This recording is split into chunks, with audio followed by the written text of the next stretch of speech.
From the Sleep Number Studios, TomBarnardShow.com with co-host Catherine Brandt, Alex Brandt Bernard Rasmussen, Andy Brandt Bernard, Mike Molina, Dana Gould Bernard, Albert Charles Kreischer III. Thank you. That was very good, actually. We'll be back in 90 seconds to kick off part 2, if I can talk, because it's one of those deals. Well, you got a big break when Jay was on. I did. Yeah. Honest to You God. didn't have to talk. Back in 90 seconds, our special guest, Dana Gould, just joining us. I'm so excited to be here. I'd like to take over right now, Tom. I just want to do an intro. And then Like we can stop Dana Gould wrote for The Simpsons for, 15 years? Seven. But you were a supervisor or a consulting producer for another 7, correct? No, I was there. Well, I don't know. I started in 2000 and I left before the end of the decade. That's all I know. It's all a blur. There's no seasons. He's a legend to all comics. I think all comics beyond respect you. And I'm going to tell you a story you don't know about you is I remember being in the back of the Improv when you left The Simpsons and you started getting back into stand-up. And right. I was sitting around a bunch of comics, and I want to say Louis C.K. was back there. I remember this because I said something uncomfortable to Louis about, how come you don't have a show? And I Oh, God. Yeah, I've never really had a good run-in with Louis. Every interaction's been... Can't imagine that going poorly. Louis, do you like Dane, Louis? I think he's good. So thank you very much. Oh, he's got a beard. There was Dana sober, and by the way, I'm not done yet. And then I'll leave. We have water. We have water. And so, we can have water. I'm in the back of the club with a bunch of comics, a bunch of highly respected comics, and everyone has this fever pitch about them, like Dana's stopped doing TV, he's back into stand-up. That night, you said a joke. I don't remember the joke per se, but I know you did an effeminate voice to punch the joke, and then you dissected why you did the effeminate voice. It was so genius, and I'm sitting in the back with literally dudes that make easily so six much figures, more money than I do, and they're watching him and it was like the joke was okay, but you dissecting the joke was why everyone was there to watch. And I was like, oh my God! Now at that same show you talked about anxiety, depression, being on meds, and now that's very commonplace for comics after podcasting started. This is clearly probably 3 years, 4 years before podcasting started. Right. Now it's something we're all talking about, but you were a forerunner in that. And I swear to you when I say this, I started going to therapy 3 weeks ago.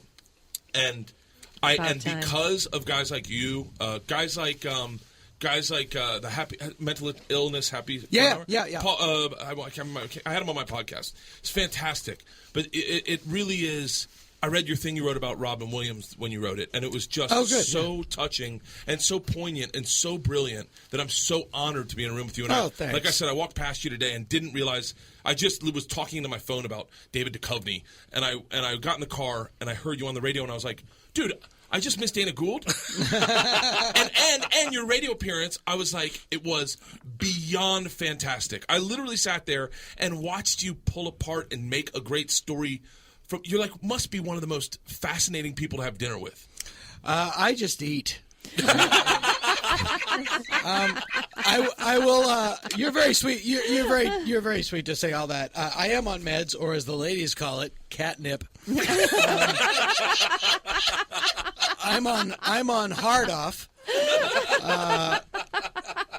I will tell you a funny.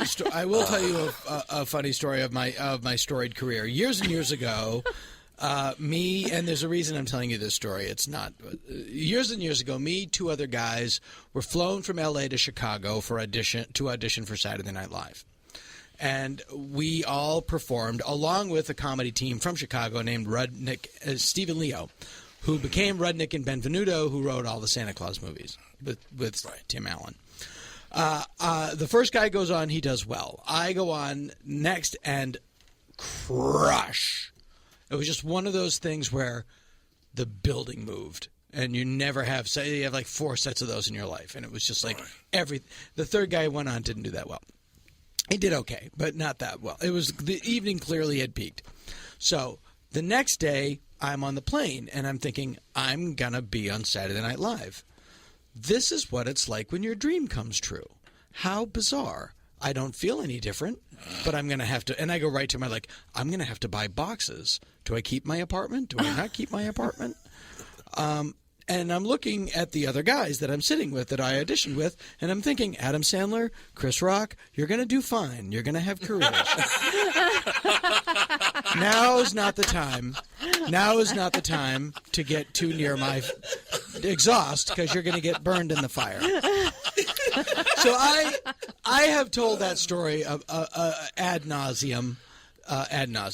Years later, my ex-wife, who at the time was my wife and was an executive at HBO, went to New York and saw Chris Rock in a play.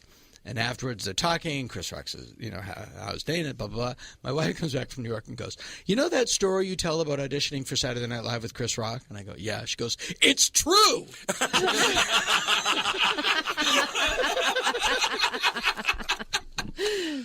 The best. It's great to have you back in the studio. It's unbelievable. So who were the guys you started with? In Boston, I started with Brian. I was actually Brian Kiley, who's a writer on Conan. Lenny Clark and Steve Sweeney, all those guys that were in that documentary. Louis and Mark Maron were a little bit. Louis, Mark Maron, and David Cross were a year behind me. I was pretty established when they started to work. I've in between waves. It's I have a weird career, but I started very young. I started at 17, and I was just good early, so I moved along early. So people like Seinfeld and Bill Maher and Larry Miller and all those guys think that I'm with them because I middled for all of them on the road. Right. But then people like Patton and Louis C.K. and Mark Maron, they all think that I'm with them because they middled for me on the road. Right. So it's I'm sort of between both, which is nice. You have a reach on both sides. I consider myself peers of Mark and Louis and those guys because they're all my age, and we're all friends. Yeah. I could talk to him for hours. I really do want to have you on my podcast. It's so boring. No, it's not. It's not because here's the most fascinating thing about you. And you don't know the most fascinating thing. And you never will. We were talking about this about Dave. A lot of stuff happened in Berkeley, man. You have that brain that as you walk by things, you're automatically writing jokes about it. Like when you talked about Sunset and Gower today, or Santa Monica and Gower, yes. I know that you drove through that and you went, oh, that looks like sad, like in your head, and just wrote it very quickly, and there's no pen to paper, that's just you going, let me remind myself of this. Well, here's a joke I just thought of. The intersection of Santa Monica and Gower is the tranny hooker. You can't say tranny anymore. No. By the way, I watched you do that on the air this morning. You said it, and then you went, and I'm not judging on your lifestyle. Yeah, it is the gender transition prostitute center of Los Angeles. Thank you. And the headquarters of the gender transition prostitute intersection of Los Angeles is Donut Time, symboled by a hole nothing is supposed to go through. That's a great joke. And after you've had one, you think that wasn't good for me. I know we are in a delicate time. I will say that my eyes have been opened by the Bruce Jenner. You're going to kill him, Dan. I know, but my eyes have been opened by the Bruce Jenner story because not until now did I realize how little I could care about something.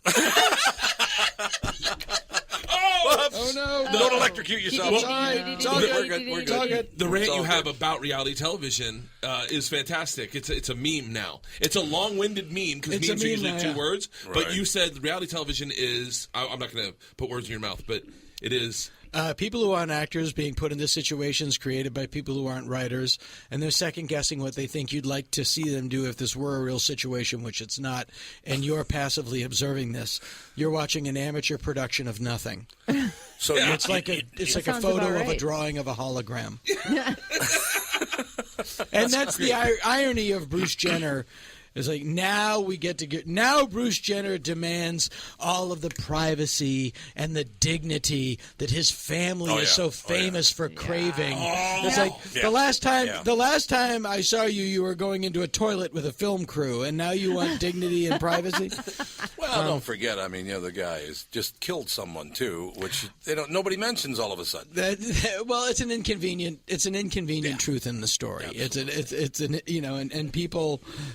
The stories have an arc, and the people throw out the stuff that slows down the story. Yeah. No, I didn't. It's not this joke. I think it was Jeffrey Ross's joke. It's like, boy, he is becoming a woman. Well, because of the driving? Yeah, because of the driving. 'cause of the But it's driving. hard. I was telling this story on stage. Like, I was at a farmer's market in Los Angeles, and this little 4-year-old boy was crying by himself. And I said to him, like, "Have you lost your mom?" And he went, "I have 2 dads." I'm like, "Well, I'm sorry. I had to get your dossier." So now I'm the bad guy. And I felt like saying, "Boy, you really did lose your mom." But you can't say that. I had it loaded. I just didn't pull the trigger on it. Wow. Yeah, you don't want to start an incident at the farmer's. Yeah, exactly. Yeah, probably a good And, like, it's a completely normal assumption for me to think you have a mom. I don't. It's not all about you, Colin. You know. Are you talking about your divorce on stage? I don't talk about it that much because it's for 2 reasons. It's not. I talk about how it affects me and my life as a single dad. I don't talk about my ex-wife because we have a pretty good relationship, and she doesn't have an act to go and demand equal time. See, that's what I never get about your brain is that you actually are someone who thinks of both sides of the fence before you start talking about a subject. I got 3 kids with this woman. I gotta stay on the. Yeah. I'm such a person. I just go and just trash my wife on stage and then go, I screwed up. And the other thing that I also think about is like everything I do from now, is forever, and I don't want stuff that my kids are going to listen to and go, like, Dad, you were an asshole. Is there stuff that you wrote younger that you think your kids will hear and you? Oh wonder? my Christ! I have this thing that I did. I have this thing that I did in 1990. It's 1990 or 91. It was my first Showtime special, and it starts with, it's called Panic, Lust, and Confusion. It was my first Showtime special, and it was a nice showed you everything you need to know about my career. The first shot is the World Trade Center, and then it pans down to me. But it's true. I swear to God, that's true. I could not make this up. And I do this weird bit. I do this weird bit at the end where it's like fondly like a fake Prairie Home Companion where I'm remembering my childhood, and it was horrible what I'm talking about in this wonderful way. And I'm going like, I remember my mother singing to me, Dana, Dana, Dana was adopted. Nobody loved him. He was adopted. Right. I have 3. I then went on to adopt 3 children. I now have 3 adopted children, and like I'm gleefully singing that I'm gleefully singing that my parents didn't love me, so I was adopted, and my kids are gonna There's no way I'm gonna keep that from them. No, Nothing is funnier in that special than my hair. Than your hair At the time. Yeah, that was a lot of hair. Yeah, I got to tell It was you the end of something. the 80s. End of the 80s, early 90s. There was some poofy stuff. I swear to God, it's been a hell of a week on this show. It's just You've had a busy week. Honest to God, Steve Shiripico starts the week on Monday by talking about what a fucking asshole Robert De Niro is, and he wouldn't stop. Yeah. We're laughing about that. I imagine that really hit De Niro hard. Oh, yeah, sure it did. He's probably, Is he still big? Is he losing weight? Did he lose Steve? weight? Yeah. He did. He lost I think 50 pounds or 60 pounds or something. Because that was a fat suit on The Sopranos for a while, I think. Oh, I didn't know that. Yeah, on The Sopranos. Oh, I mean, he was always that. a big guy, but Yeah. on The Sopranos, it was Big a fat guy. suit. It was really, really Yeah. big, yeah. He banned me from the Riviera Hotel. Yeah, he worked at the Rev for many Yeah, he years. banned me from- Why did he ban you? I'm not a Vegas act.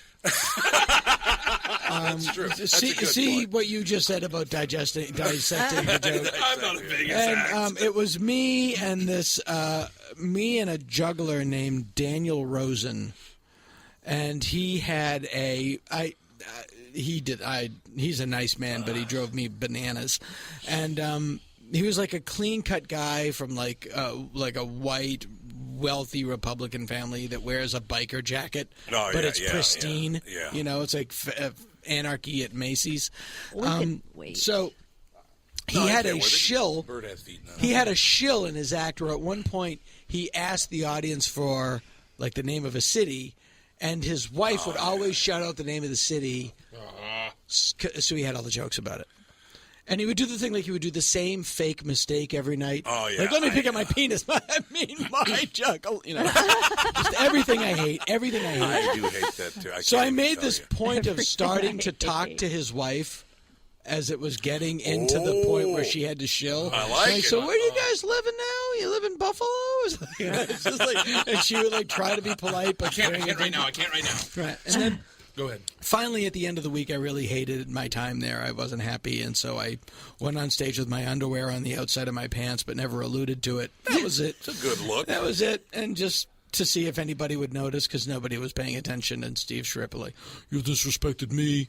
And I'm like going, "Yes." Steve, like, you disrespected the Riviera? And I'm like, yes. Yes, I agree. Everything you're saying was my intention. It's like, we're in vicious agreement. They either tore it down or they're tearing it down because of you, right? Yeah, exactly. Yeah, it's your fault. Yeah. There's no question about that. Yeah. Yeah, it's just been bizarre. It's Jay Thomas, just before you got here, Yeah. was lighting up David Letterman like there was no tomorrow. Yeah. It was unbelievable. Yeah. Did you've worked with David? I did. Letterman? I did. I've worked with Jay Thomas. And you worked with Jay Thomas. Yeah, I worked with. He played. I was on a sitcom called.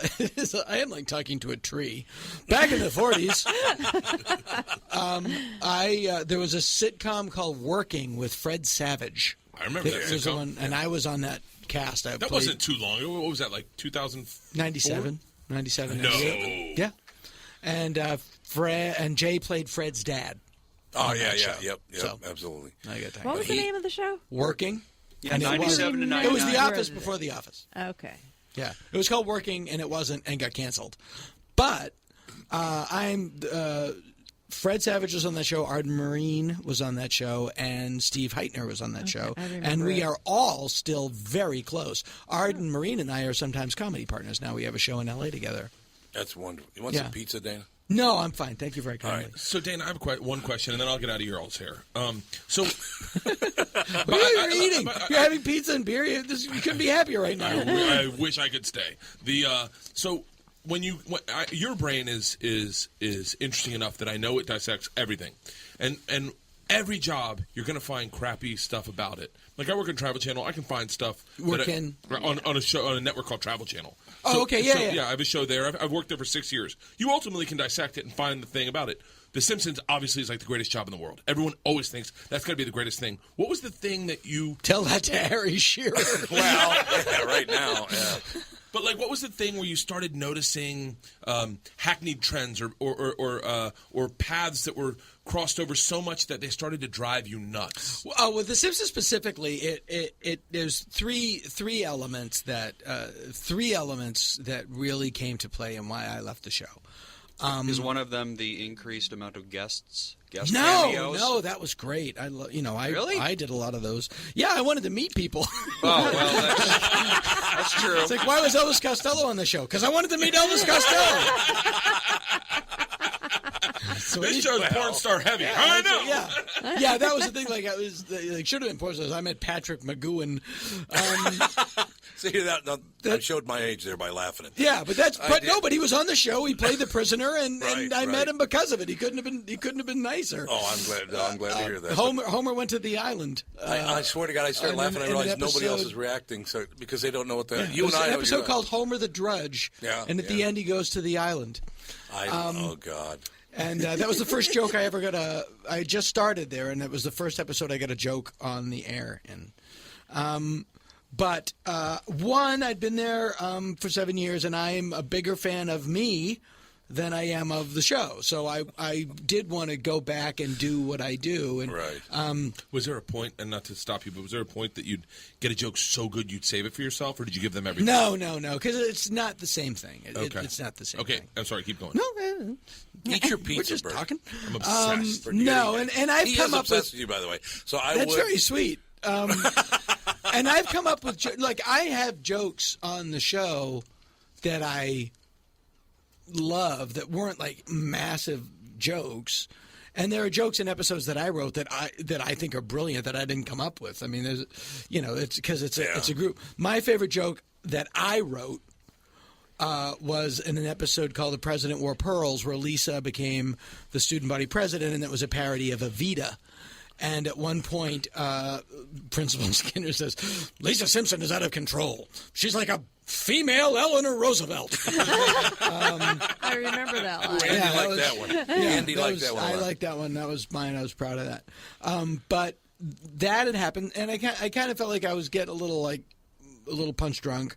I'd been there 7 years. I kind of felt like I did it. And this isn't, I don't talk about this much, but my wife at the time had a huge job as was the president of HBO at the time. Oh my God. And we had kids.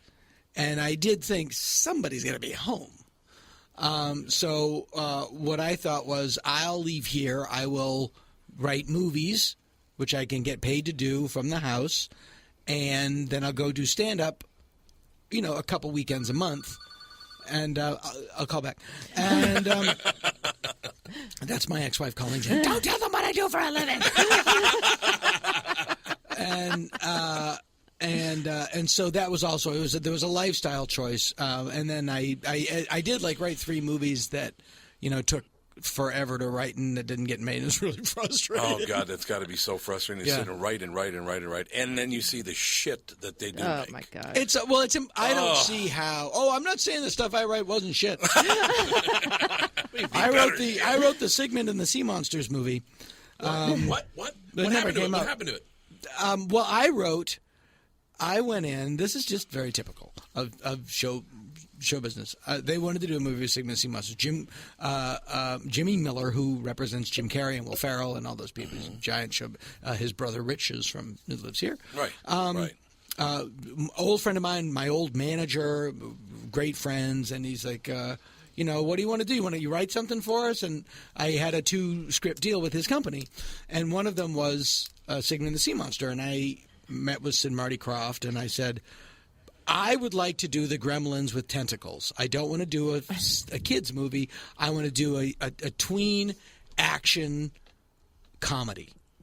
I want to do Gremlins, but with tentacles. And the sea monsters were different, and it was literally 73 drafts of the script, and no, and it took a year and a half. And at one point, I just remember things you get Sid Marty Krofft.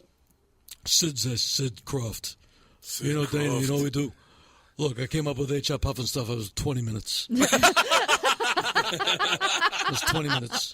I was banging Sid Charisse. So, Sid Charisse. And, I thought of Lidsville. I saw a hat. Went by a store, I saw a hat. I go, that's a show. I sold it 2 days later. I love him. Sid Krofft is awesome. How old is he? Oh, he's $1,000,006. But he's exactly what you get. And Marty Krofft is Marty's in the clouds a little bit. And Sid couldn't hate Marty more. And you'd get called. I had voicemails Dana, it's Marty. Oh, you know what? I got their names wrong. Marty is this one. This is Sid. There's Marty. That's right. Marty's the mocker. Sid's the older one. Dana, I just saw the movie the Princess and the Frog. The princess loves the frog. That's what we need with Sigmund. Okay. We got to take a quick script break. Is everything okay? 90 seconds. We'll do this, and we'll be right back. And then, do you guys mind taking a call? Or you got to go? Well, I don't. I think. Not if it's. I don't need to leave, but the show I think I'm doesn't start supposed to till leave. you're Not there, if it's Sid Krofft.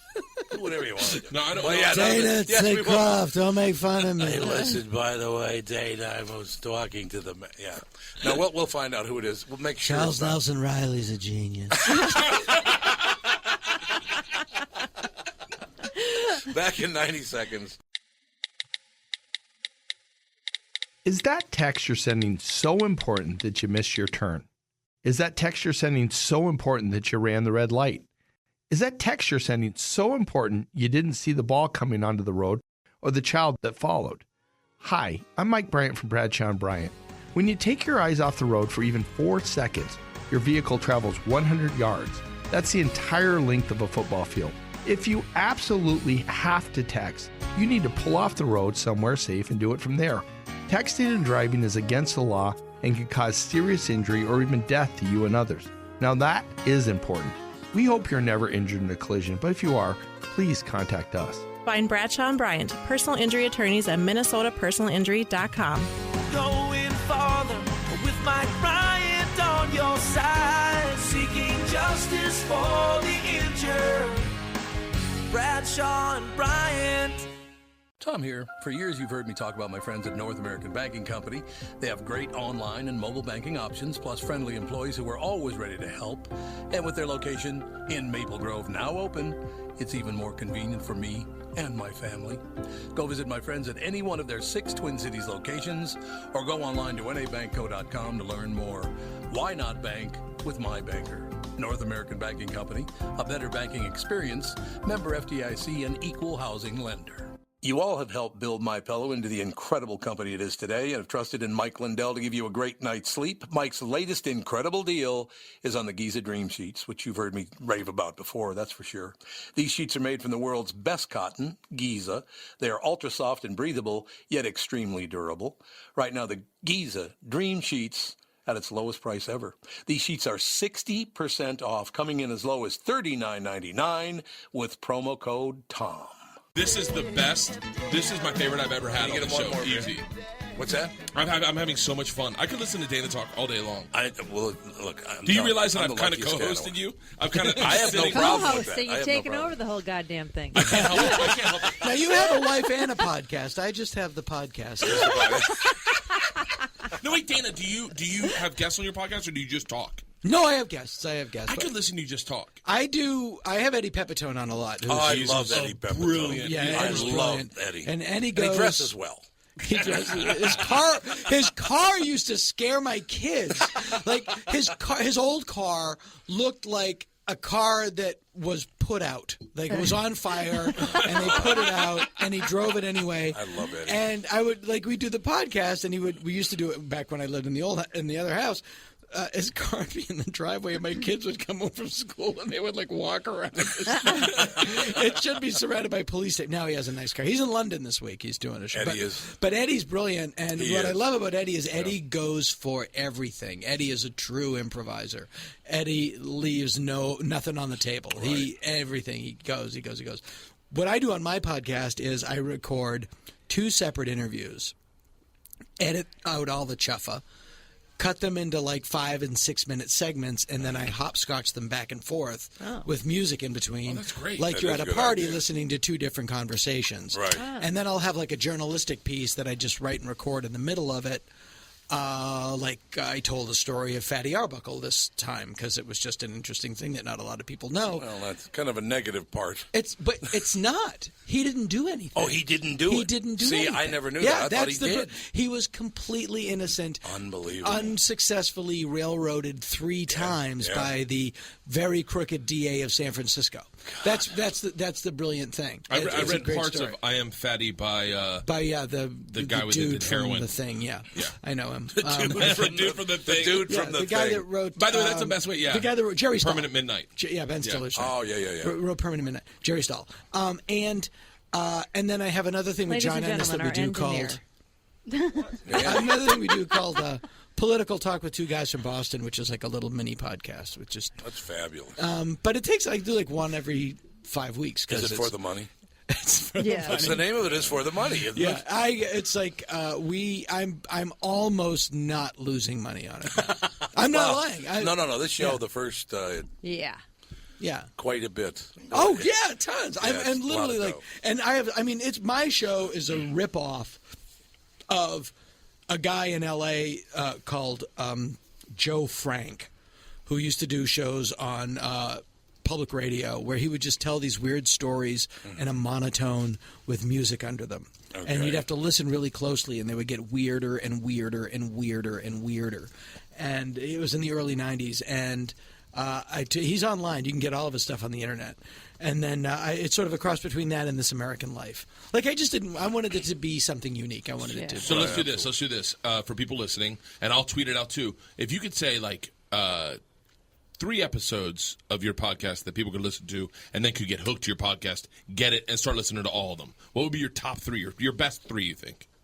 Oh, I think they're all equally good.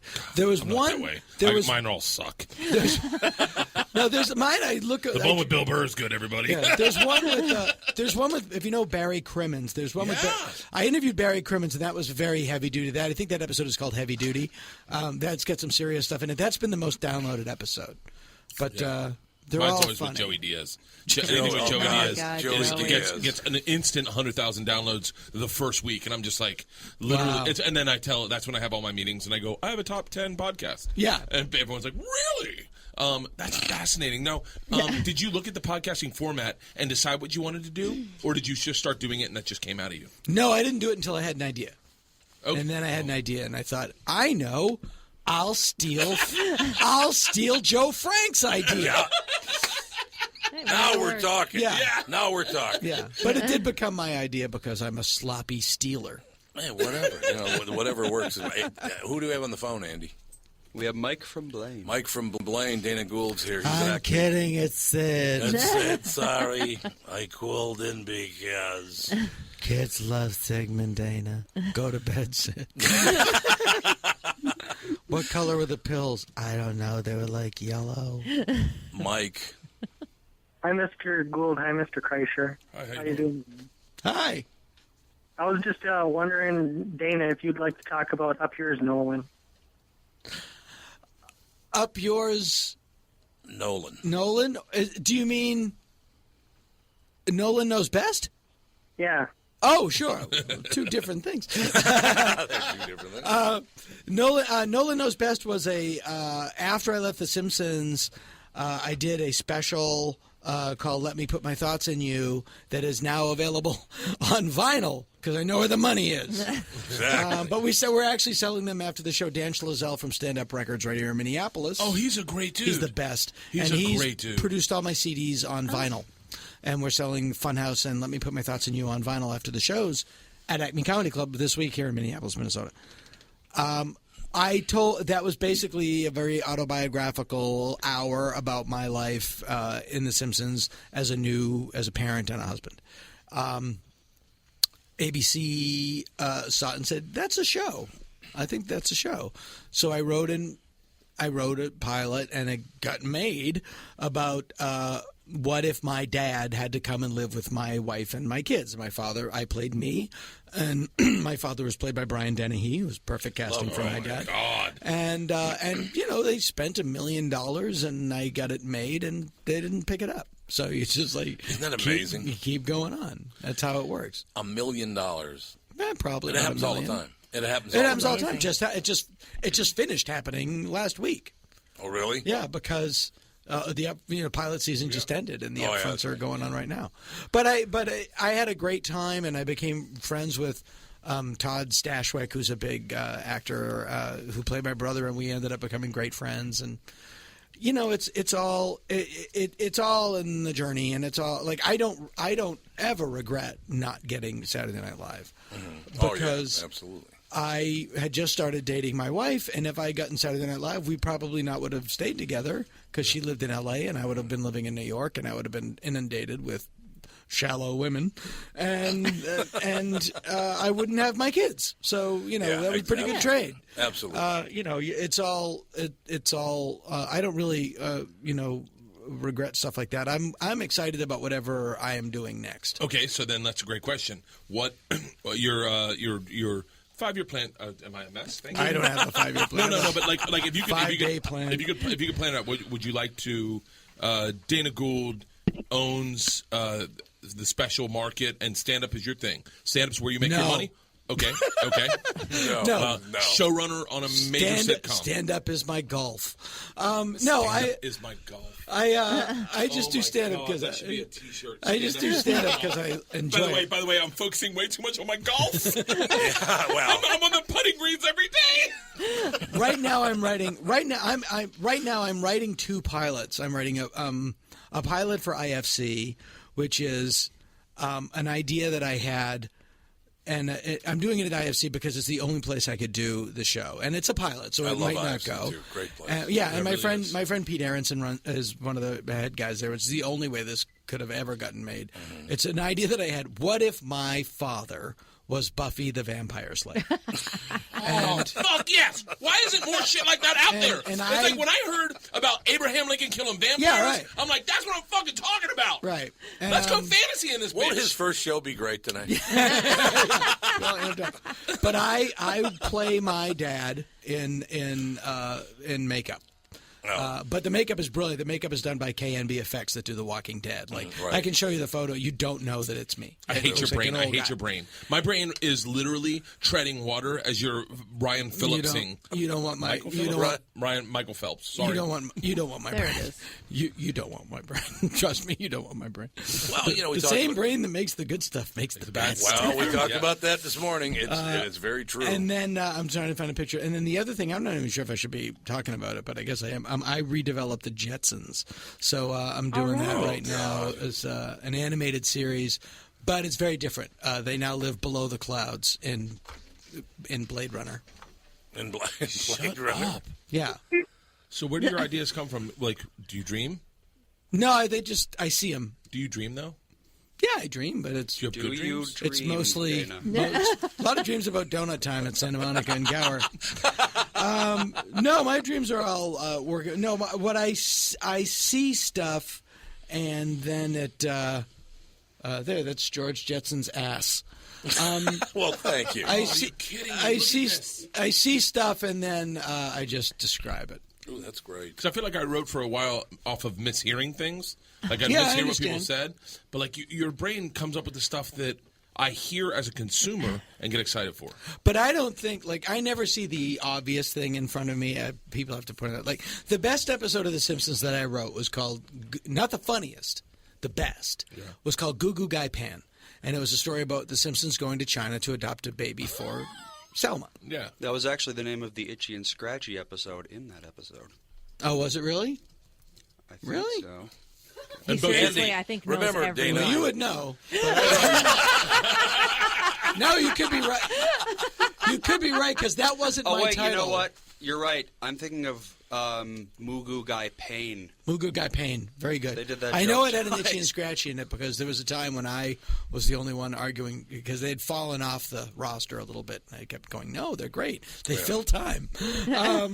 But I didn't. It wasn't, and I had just come back from China from adopting a baby, and I didn't think of it. Al Jean said, "Why don't you do an episode where they go to China and adopt a baby?" And I was like, because I was like, Homer finds a magic hat.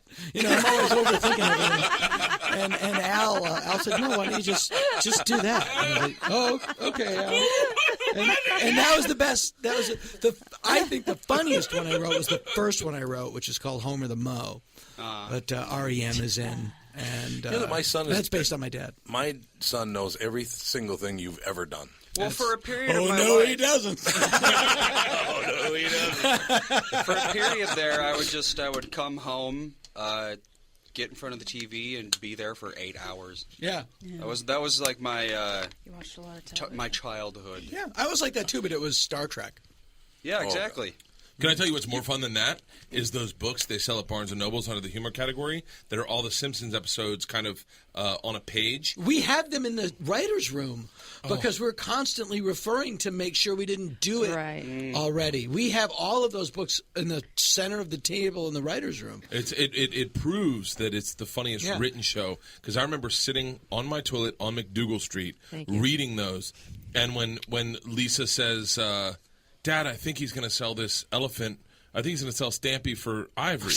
And he goes, "Honey," I'm not doing Homer right. Why would a guy with ivory boots and an ivory hat and an ivory keychain need ivory? But it's like, it's so genius. That whole show is so genius. And I have always loved Family Guy too. Like I love animation. I don't like a lot of live action comedy because it just. Yeah. I understand. Yeah, it's. Yeah. But I love, there was a fake rivalry between The Simpsons and Family Guy. I was always a Family Guy. Seth's a friend of mine. I love all of those guys. Yeah. Alex Sulkin and all those guys are the best. And I'm a huge fan of Bob's Burgers. If Andy you are Kindler. not into Bob's Burgers, I've never gotten you into got to get into Bob's I'm Burgers. getting into it tomorrow. Tonight. Andy Kindler is so funny, so talented. He is one of the most underrated comics. He's great. And beyond. Kristen and the voice work on that show. John Benjamin is amazing. Yeah, Kristen Shaw is amazing. Amazing. Gene. I'm Wilder. blanking on his name. Gene Wilder. Upshaw. Simmons. No, it's not Gene. The characters. I'll think of it in a second. But Mean Gene, the dancing machine? No. Yes. Gene Belcher. No, hang on. Well, it's the characters. Yeah, that's Gene. The character's Gene.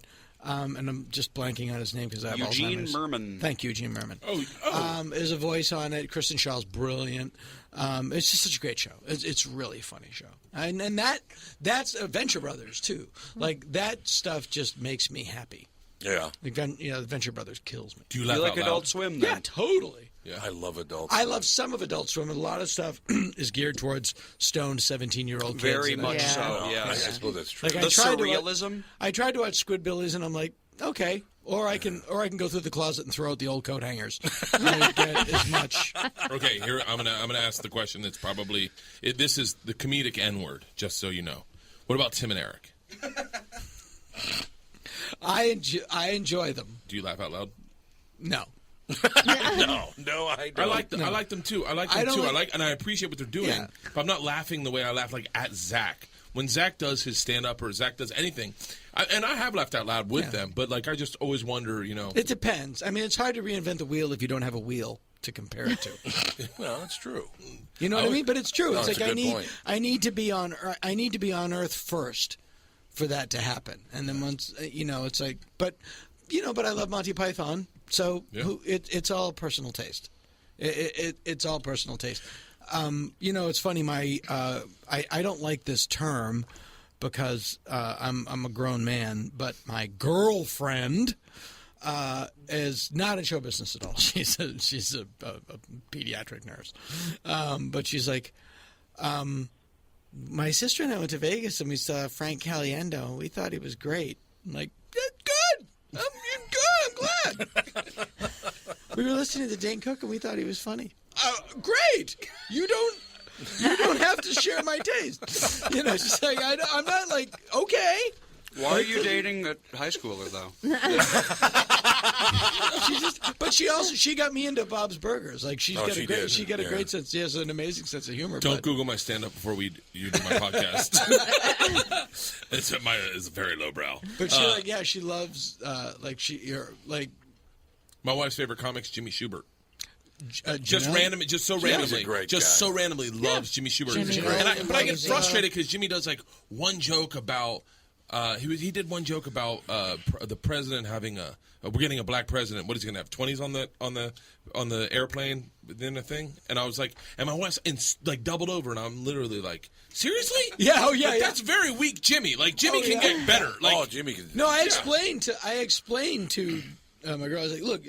Dane Cook isn't really a comedian. He's like a motivational speaker for people whose big goal is to go to the mall and get a yogurt.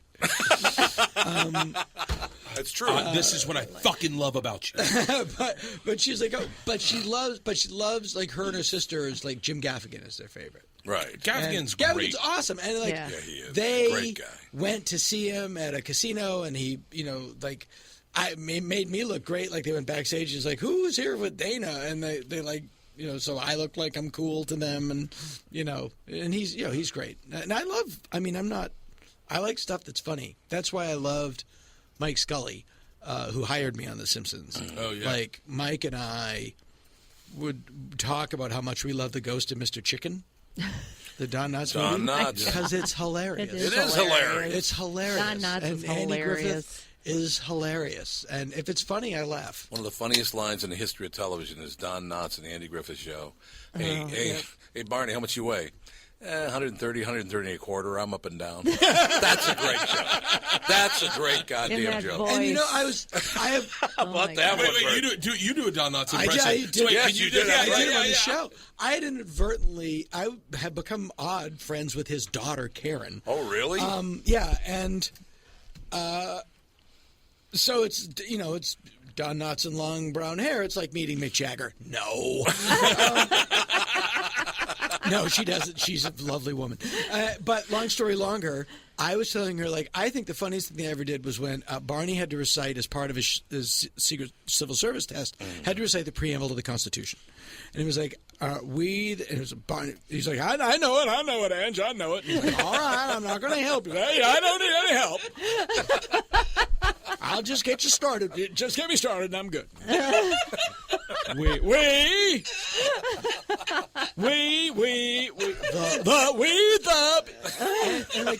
it goes on and on. It's like this brilliant piece of material. And she said, yeah, they made that up. They were short on time for the episode. Honestly. And they just sat down and riffed that. The two of them. Isn't it just great? I get the chills. I get the chills. Like, that is like that's like the Viaduct Marx Brothers routine. Like, that's a classic bit. That's as good as it gets. Yeah. And they just made it. They were short on time. And another interesting thing, Andy Griffith was supposed to be. Andy Griffith, that show is a spinoff of the Danny Thomas Show.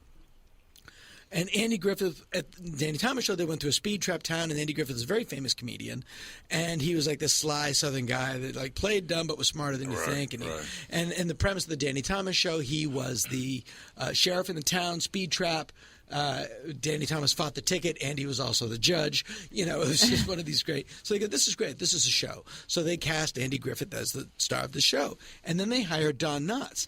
Andy Griffith takes one look at Don Knotts and realizes instantly, I can't be funny around him. Oh, yeah. Yeah.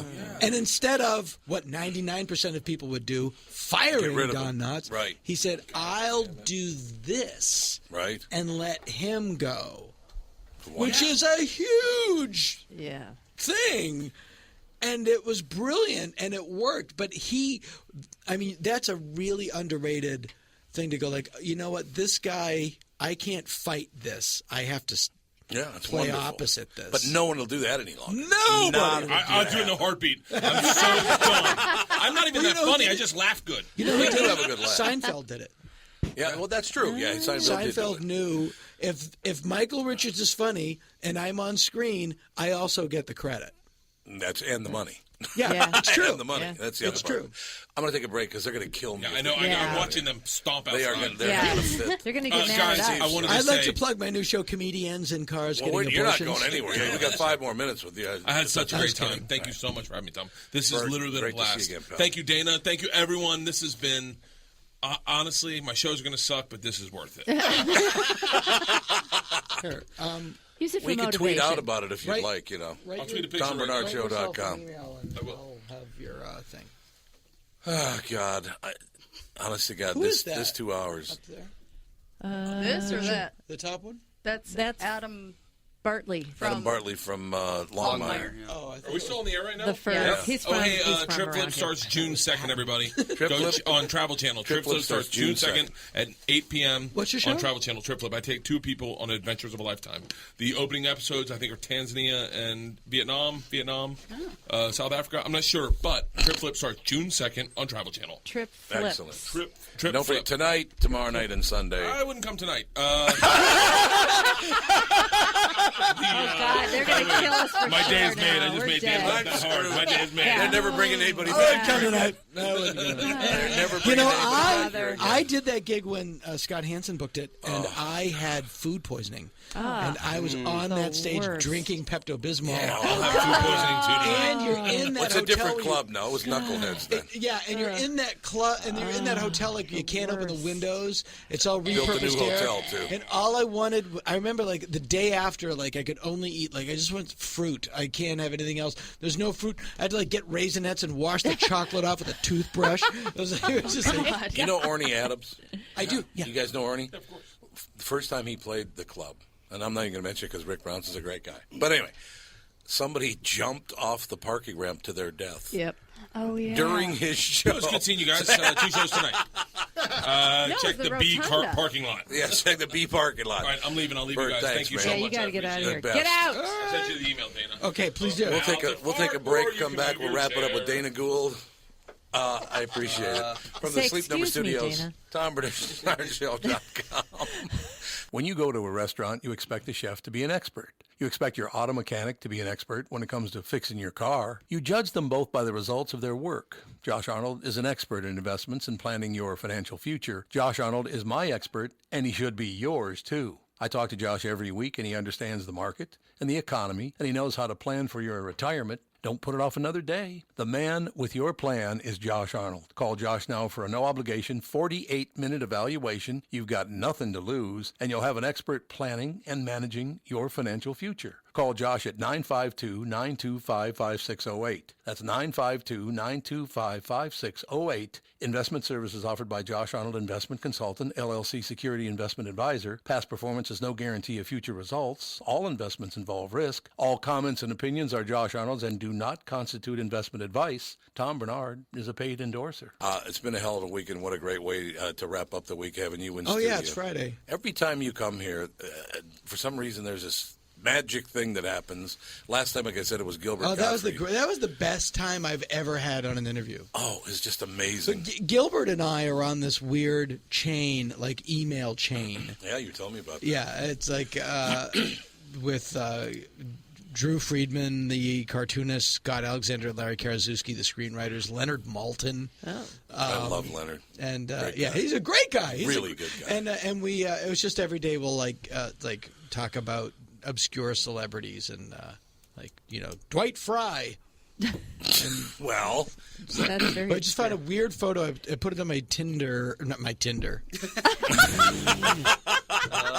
Well, everyone is on Tinder. Hey, good. I'm not. I've never been on any of them. I've never been on any of them. I get to pick up Bert Kreischer's. I put it on my Instagram, which was James Doohan, Scotty from Star Trek, and William Campbell, an actor that appeared on a couple of Star Treks, visiting old Mo Howard and Larry Fine at the Screen Actors Guild home. And it was just like the coolest thing. The reason I said Tinder was I was remembering a joke that I had about Tinder? I'm not on Tinder, but I do find it's affected my life, and that women will now just come up to me on the street and swipe their thumb to the left. And I don't even know what that means. Get out of here, guy. I just want you to know. That's how I feel about your face. Many years ago, James Doohan was on the KQ Morning Show. He was in studio.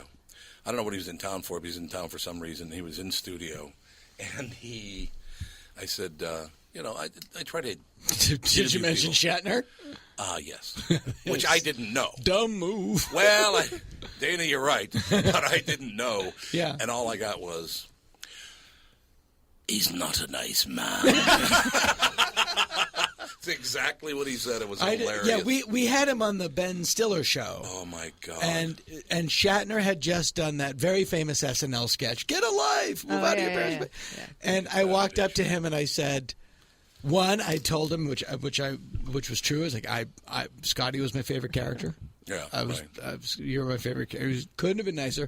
And I said, did you see that sketch? That SNL sketch was so funny. And he just goes, I know about 20 million Star Trek fans that didn't think it was very funny. Sorry. Whoops. Okay. It all works out in the end. Everything is magnificent. Have you seen? I know. But if you are fans of the original series Star Trek. I've said this morning, too. Like this conversation is the leading cause of vaginal dryness.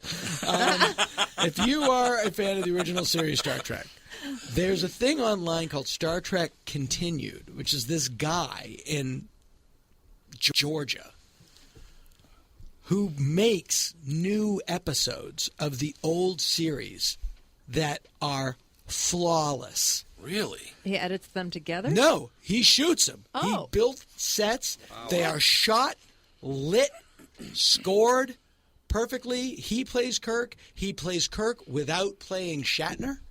There's a guy that's Spock. James Doohan's son plays Scotty. Where's he get the money for this? I don't. There's Kickstarter, or he clearly had a good job. Yeah. They've made 3 episodes. They're making their 4th. Honest to God. They are, and it's the lighting is great. The cutting is, it's just amazing, and it's Where is it? Online. Just go Star Trek Continues. Star and you can Trek see Continues online. Yeah, it's unbelievable, and just the fact that it looks like it was shot in 1967, like the film grain, the lighting gels, beautiful. I love that. The fakey sets. That. Yeah, but I love that. I know, I do too. Yeah. So great. Hey, it all works out. You know, I tell you, honestly, God, it's great having you in town. I should mention, ladies and gentlemen, tonight at 8 and 10:30, tomorrow night at 8 and 10:30, Right. Acme, one of the great comedy clubs in America, as a matter of fact. I agree. Like I said, I don't know. Every time you show up, it's just a hell of a show. I really appreciate it. Oh, my God, my pleasure. Well, the great thing about that is, and as you know, doing an interview show yourself, and I talked to David Coveney about that when you had heard this morning. If they don't want to, like, if guests don't want to talk, you're pretty much you're hung. Yeah, you it's just horrible. got no shot. Yeah. So basically, I try not to say things like, "Well, how's William Shatner?" I try not to do that again. But Dana, thank you very much. Thank Great you. having you in, man. My It was pleasure. really fun. Thanks for listening. Have a great night.